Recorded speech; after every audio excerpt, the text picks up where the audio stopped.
the seat he paid for. Elijah Brooks stepped onto Flight 722 with the kind of understated confidence that came from a lifetime of carving a seat at tables where none had been offered. He wore a tailored charcoal suit, a simple silver watch, and carried a leather briefcase polished by years of courtrooms, boardrooms, and closed-door settlements. No flash, no entourage, just presence. As he entered the first-class cabin, the soft lighting caught the edges of his suit, casting a dignified silhouette against the gleaming leather seats and glass flutes of champagne. The attendant near the front, Cassandra Doyle, tall, blonde, and seasoned with 15 years of flying experience, gave him a cursory glance. In that moment, a decision made itself visible across her face. "Sir, first class isn't open to coach passengers," Cassandra said aloud, her voice slicing through the gentle hum of the cabin. Heads turned. Conversation stopped mid-sentence. Forks froze mid-air. Elijah's fingers tightened subtly around his boarding pass, but his face remained a practiced mask of calm. He extended the pass toward her with measured patience. "1A," he said simply. "Full fare." Cassandra barely glanced at the ticket, her eyes quickly moving back to Elijah's face, to his skin, and then up to the disapproving stares gathering from the cabin's entitled seats. "I'm going to have to verify this," she said, raising a hand to halt his advance. Elijah merely nodded and moved aside, standing near the galley wall, ignoring the hush that rippled through the rows of polished shoes and designer handbags. He had been here before, in courtrooms, in conference rooms, in lobbies where assumptions clung heavier than smoke. 5 minutes passed. Then 10. Cassandra returned, her lips tight.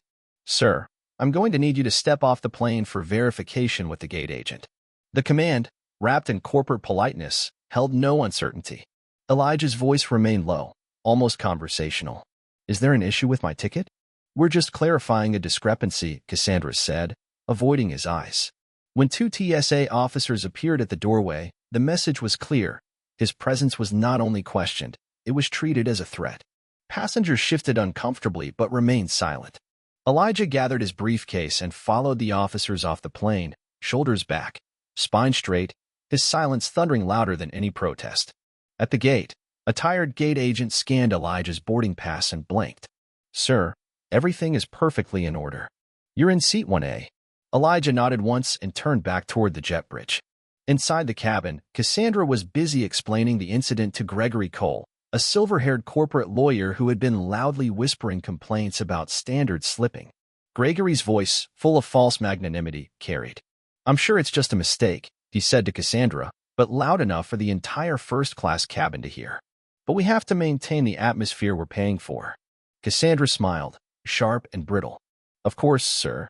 When Elijah re-entered the cabin, he saw Cassandra stiffen. She didn't apologize. She didn't step aside. She simply gestured toward a seat further back. "Mr. Brooks, we've reassigned you to a comparable seat to ensure everyone's comfort."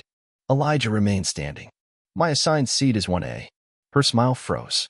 "This is about maintaining the experience our premium passengers expect." "Meaning," Elijah said, voice still even, "that my presence compromises that experience?" A few murmurs stirred among the passengers.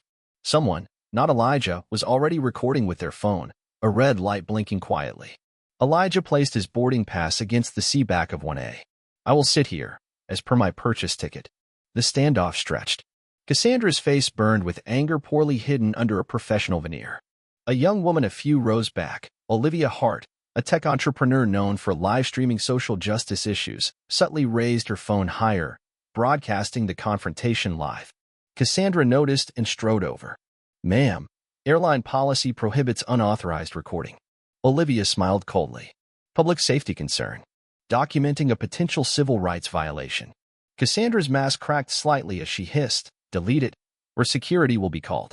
Olivia tapped the screen, appearing compliant, but the upload was already complete, backed up to the cloud. Cassandra retreated, shaking. Minutes later, the flight's purser, David McKenna, emerged from the cockpit. His face was grim. "Mr. Brooks," he said quietly, "would you accompany me to the service area?" Elijah stood without rush. In the galley, David spoke in a low, urgent voice. "Sir, I have just been informed you are the lead counsel for Continental Capital Holdings." Elijah's eyes remained flat. "And?" David's face flushed. "And we were unaware. Your presence here carries significance." A beat.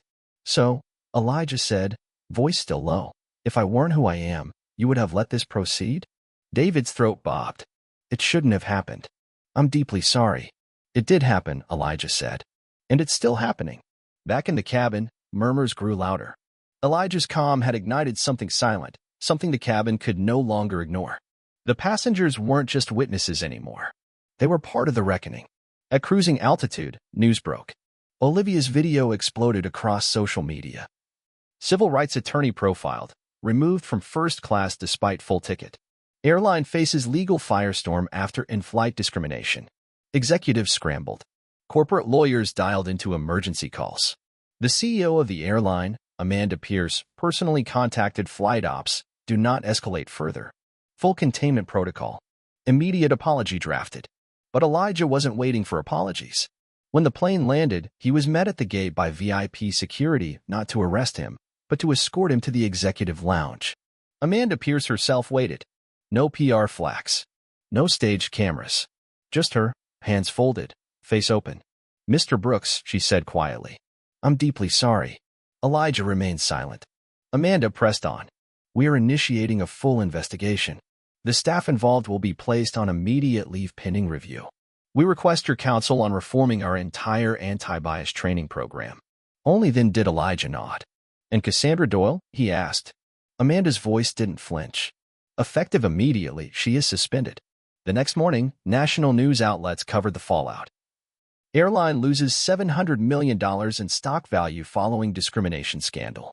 Civil rights attorney Elijah Brooks exposes deep-seated bias in premium travel. Cassandra Doyle resigned quietly weeks later, her career in tatters. Olivia Hart launched a nonprofit advocating for bias-free travel rights. And Elijah Brooks? He spearheaded the creation of a federal aviation equity commission, changing forever how airlines would be held accountable. And for every flight thereafter, every boarding pass was checked, not against a face or a prejudice, but simply for what it was, a promise of safe passage for everyone. Because Elijah Brooks didn't just keep his seat that day. He helped build new ones. Seats no one could ever again be told they didn't deserve.